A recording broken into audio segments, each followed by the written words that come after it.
Un spēlē sākās. Pirmais periods atgādināšu, ka rezultāts ir 3-2. Spēlē saskapaņi džentlmeņi pret SSE Rīgā.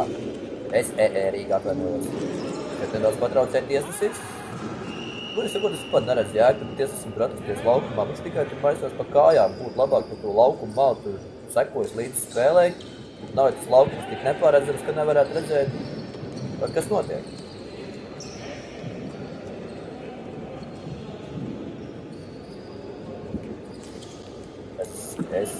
SEE Rīga uzbrūk, atvainojos sarežģītiem nosaukumiem. Nu, bija bīstam raidīt bumbīgi ar džentlmeņu vārtiem.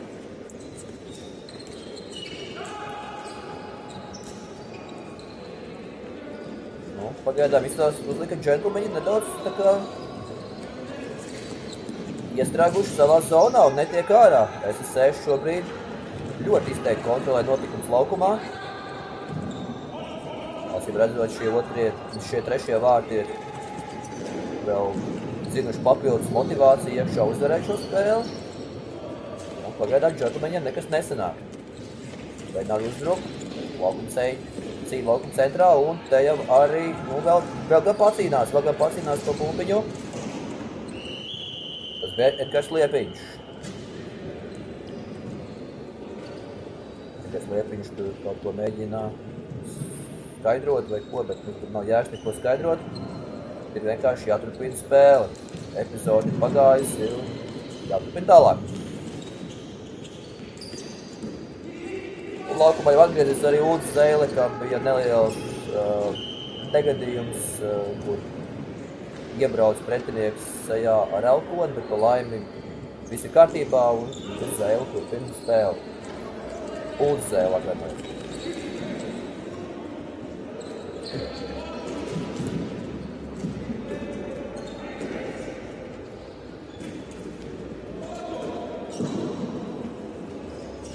Nedaudz izskatās paguruši džentlmeņi. Pagaidām nekas nesanāk īsti, ne uzbrukumi, ne tikt ārā no savas zonas. Pārsvarā notikums šobrīd laukumā uz šo momentu kontrolē tieši SE Rīga.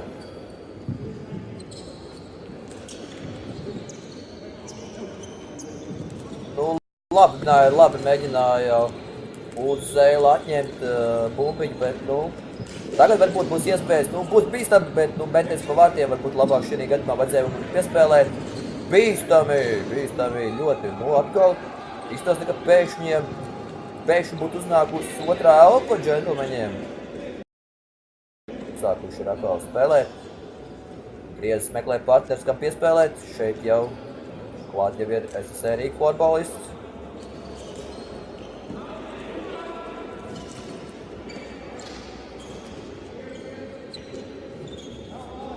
Zeile mēģina kavēt, griezes tāpat, labi pacīnījās 8. numurs, tas ir Mārtiņš Vītols. Vēlreiz labi Mārtiņš Vītols pacīnās pie vārtiem.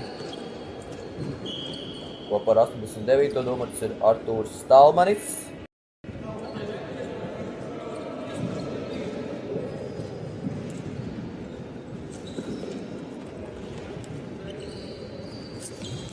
Bet joprojām rezultāts ir 3-2. SE Rīga labā un džentlmeņiem pagaidām īsti revanšēties nesanāk. Čau!